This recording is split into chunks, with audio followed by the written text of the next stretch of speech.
Good morning बच्चों। I am राय वीरेंद्र। आज मैं जो है क्लास 6 का जो है साइंस का जो है चैप्टर जो आपका है चैप्टर जो है साइंस अराउंड यू के बारे में जो है नेक्स्ट टॉपिक जो है के बारे में बच्चों पढ़ाऊँगा। आपने प्रीवियस क्लासों में जो है साइंटिस्ट कैसे अपना वर्क करते हैं, कैसे अपना जो है निर्णय लेते हैं, इसके बारे में आपने को पढ़ा चुका था कि कैसे वो किसी प्रॉब्लम तक कैसे वे जो है पहुँचते हैं और उसके बारे में वो कैसे थ्योरी लिखते हैं, उसको कैसे वो वेरिफिकेशन करते हैं, उसके बारे में आप लोग जो है पढ़ चुके होंगे और इसको अच्छी तरह समझ चुके होंगे। बच्चों मैं आज चैप्टर जो है 1 का जो है चैप्टर 1 का जो है आगे के भाग जो है चैप्टर 1 है, आगे का भाग जो है टॉपिक है ब्रांच ऑफ साइंस। अब बच्चों यह तो हो गया साइंटिस्ट आपका वर्क कैसे करते हैं। अब देखिए साइंस में कौन कौन से ब्रांच होते हैं, साइंस विज्ञान की कौन कौन सी शाखाएं हैं जो पूरे वर्ल्ड में जो उसकी जो है स्टडी करते हैं। बच्चों आप जब देखते होंगे कि जो साइंस जो है बारे में आप पढ़ते हैं तो पहले तो हम लोग दो तरह के साइंस को देखते हैं, फिजिकल साइंस और एक बायोलॉजिकल साइंस के बारे में जानते हैं। हम एक एक करके दोनों के बारे में बताएंगे। और फिजिकल साइंस होता क्या है बच्चों, आप लोग जानते हैं कि फिजिकल साइंस आपका होता क्या है। फिजिकल मीन्स क्या होता है, भौतिक है, जो आप खुद देख सकते हैं उस वर्ल्ड के बारे में, उसके बारे में खुद आप जानते हैं कि क्या है। मान लीजिए आप उठते होंगे तो सारा चीज़ आप देखते हैं, इसमें नॉन लिविंग थिंग्स आते हैं। बच्चों आप यहाँ देखते होंगे फिजिकल साइंस में क्या आता है। ये physical science is the study of the physical world, माने भौतिक संसार के बारे में जो है, जो हम लोग के चारों तरफ जो बहुत बड़ी संसार है उसके बारे में हम अध्ययन करते हैं। It is the study of the structure and properties of non living things के बारे में, जो उसे कैसी संरचना होती है, उससे क्या गुण होता है, उसके बारे में हम एक एक करके पढ़ते हैं। एंड द एनर्जी, और उसकी ऊर्जा को, and the law of govern natural phenomena related to the, हम जो लॉ उसे नियम क्या है उत्पन्न हो गए, नेचुरल फिनोमेना मानी बहुत सी घटनाएं जो होती हैं प्रकृति में, उसके उत्पन्न होने के क्या क्या कारण है, क्या नियम है, उसके बारे में हम अध्ययन करते हैं। जैसे लॉ कहता है non living things, the energy and law that govern the natural phenomena, प्राकृतिक घटनाएं कैसे होती है, वो कैसे उत्पन्न होता है, उसके बारे में हम लोग जो है अध्ययन करते हैं। Related to the non living things, जो उस किसे है, नॉन लिविंग थिंग से संबंधित है, जो ये घटनाएं क्या है तुम्हारा नॉन लिविंग थिंग से जो है रिलेटेड है। सच एज, जैसे इक्लिप्स, सूर्य ग्रहण आपने देखे हैं। लैंड होता है, कैसे लैंड का फॉर्मेशन होता है।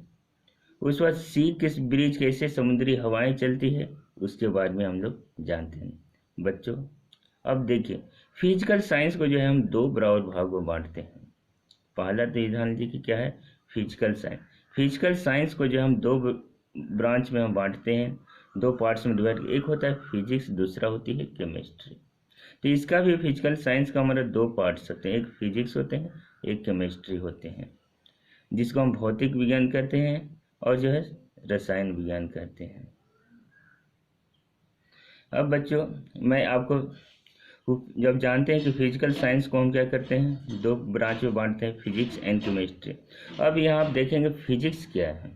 फिजिक्स में हम क्या करते हैं बच्चों, हम फिजिक्स में क्या करते हैं, physics is the study of matter, किसी भी पदार्थ की मैटर की स्थिति के बारे में जो है अध्ययन करते हैं, एंड उसकी एनर्जी के बारे में, उसमें क्या क्या ऊर्जा आपका निहित होती है। तो इसके बारे में हम क्या पढ़ते हैं, फिजिक्स में हम पढ़ते हैं। केमिस्ट्री में क्या होता है बच्चों, chemistry is the study of the composition and behaviour of the matter. बच्चों आपने जो है पढ़ते हैं कि क्या है केमिस्ट्री क्या है। फिजिक्स में हम लोग कहते हैं मैटर क्या है, उसको देखते हैं मैटर क्या है, वो किस किस तरह से बना हुआ है, वो क्या क्या कर सकता है, उसमें कौन कौन सा एनर्जी है।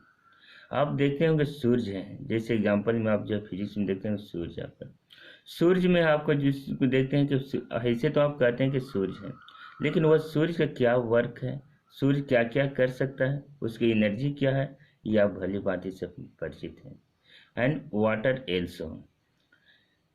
अब यहाँ बच्चे केमिस्ट्री में देखें, chemistry is the study of composition. Chemistry क्या करता है, उसका कोई भी पदार्थ किस किस चीज़ों से मिला हुआ है और उस बिहेवियर का क्या क्या गुण हो सकते हैं, उस मैटर के क्या क्या गुण हो सकते हैं, उसके बारे में आप जो है पढ़ेंगे।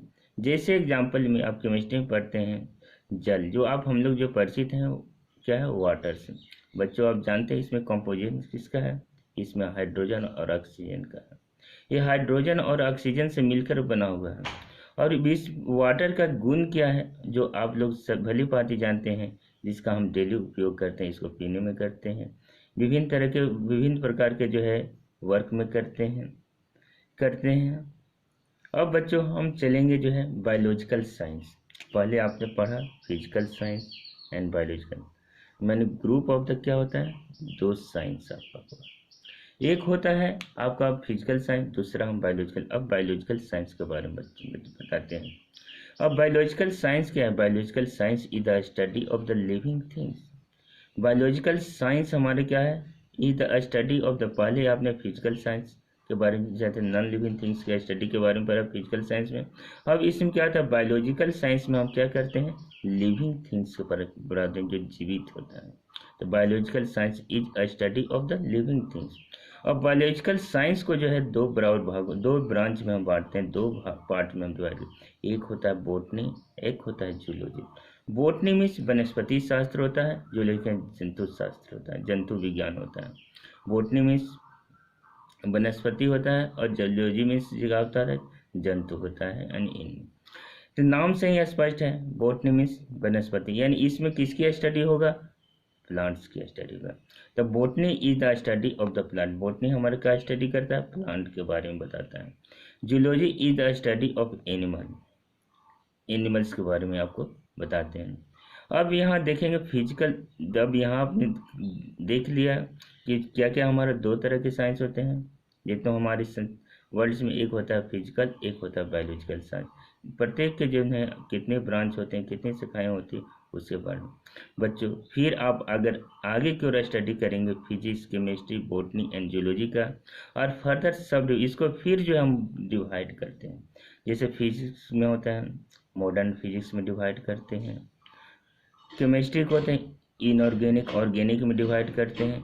बॉटनी को भी इसी तरह करते हैं, एंड जूलॉजी को भी जो फर्दर जो हम एक एक चीज़ को स्टडी करने के लिए है हम करते हैं। जिस तरह की जो है आप डॉक्टर को देखेंगे, शरीर तो एक है, लेकिन जो है आपका हार्ट स्पेशलिस्ट होता है, जो नोज स्पेशलिस्ट ENT होता है, जो है आई स्पेशलिस्ट होता है, डेंटल होता है। इसी तरह जो है सभी जो है ब्रांच में जो है कुछ न कुछ आगे हम जो है उसमें जो है डिवाइड करते हैं, और उसके एक पार्टिकुलर पार्ट पर जो है हम फिजिक्स के उस पार्ट पर जो है स्टडी करते हैं, जो हायर जो है क्लास में जो है इसकी जो स्टडी लोगों को करना पड़ता है, और वह उस क्षेत्र में स्पेशलिस्ट होते हैं और उस क्षेत्र में वह वर्क करते हैं। अब बच्चों आपने ब्रांच ऑफ द साइंस के बारे में पढ़ा, उम्मीद है कि कुछ आपसे उससे जो है समझे होंगे, उसको अच्छी तरह समझ लें। अब बच्चों मैं आपका नेक्स्ट टॉपिक आता हूँ, सम इमिनेंट साइंटिस्ट। इमिनेंट मीन्स होता है प्रसिद्ध, यानी फेमस साइंटिस्ट। कुछ प्रसिद्ध जो फेमस साइंटिस्ट हमारा क्या है, उसका नाम जो मैं इंडियन और इंटरनेशनल में जो है फॉरेन कंट्री के जो भी हैं उनके बारे में मैं अलग अलग से बताऊँगा। तो बच्चों आप क्या अगर हम अपने जो है शुरू करते हैं, सम इमिनेंट साइंटिस्ट, यानी सम फेमस साइंटिस्ट क्या है। There have been a large number of famous scientist all over world. आपने देखते हैं कि आज पूरी दुनिया जो है साइंटिस्टों के आधार पर जो है हम विभिन्न चीज़ों तक आज पहुंच चुके हैं। जितने भी साधन या सुविधाएं हम लोग जो प्राप्त आज कर रहे हैं, वे जो है साइंटिस्ट के बदौलत ही कर पा रहे हैं, जो अपना एक महत्वपूर्ण योगदान दिया है। तो बच्चों यहाँ देखिए, there have been a large number of famous scientist all over the world who have contribute immensely to the growth and development of the science. Immensely means क्या होता है, बहुत अधिक, उनका बहुत बड़ा योगदान है जो साइंस को जो आगे वृद्धि करने में और विकास करने में। Some scientist who have change the world, उसमें कुछ साइंटिस्ट जो पूरे संसार को बदल दिया। Is known given below Indian scientist. अब यहाँ दिया हुआ, अब एक पहले मैं जो आपको इंडियन साइंटिस्ट के बारे में बताऊंगा, एक एक करके इंडियन कौन कौन हमारे फेमस हैं, आज तक एक एक के बारे में जो है बताऊंगा कि इंडियन साइंटिस्ट आपका कौन है। फर्स्ट है जगदीश चंद्र बोस। जगदीश चंद्र बोस के बारे में आपने बच्चे जानते हैं, इन्होंने ही खोज किया था कि जो है कि जीव जंतु में भी जो है, वनस्पति में भी जो है जिसमें कहते हैं जीवन होता है। वे हमारे जैसे, जैसे हमको दर्द कोई मारता है तो मुझे दर्द होता है, उसी तरह वह वनस्पति में भी जो है, वनस्पति या पेड़ पौधों को भी दर्द होता है। अगर उसकी टहनी आप काटते हैं तो उसको भी दर्द होता है, जिस तरह की आपकी उंगली कटती है। तो इसका जो उन्होंने क्या काम किससे कौन किए थे इसके बारे में पता लगाया था, Jagdish Chandra Bose. He was born 1858। कब उनकी जन्म हुई थी, 1858 में जो हुई जन्म हुई थी। ही स्टडी द रेडियो वेव, उसने क्या रेडियो वेव को जो है अध्ययन किया था। And sensitivity of the plant, उसने क्या रेडियो वेव का जो स्टडी किया और जो है सेंसिटिविटी ऑफ द प्लांट के बारे में हम लोगों को बताया। तब इसी के आधार पर हम आज भी जानते हैं कि प्लांट में जो है जीवन होता है, वो हमारी ही तरह जो है फीलिंग करते हैं, रोते हैं, हंसते हैं, सभी चीज़ का भी आनंद लेते हैं। अब नेक्स्ट साइंटिस्ट के बारे में मैं बताऊंगा सीवी रमन, जिन्होंने बहुत बड़ा योगदान दिया था। C V Raman was the first Indian to win the Nobel prize. C V Raman हमारा क्या थे, पहला भारतीय थे जो उन्होंने प्राइज जो है नोबेल प्राइज जो है जीता था for the physics in 1930 for discovery of the Raman effect. किसका है, discovery of the Raman effect which explain the certain behaviour of the light के कुछ व्यवहार का उन्होंने जो बारे में बताया था।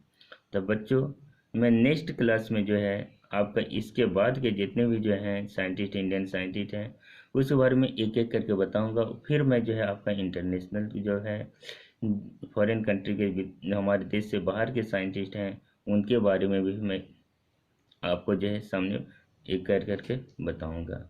Okay, thanks.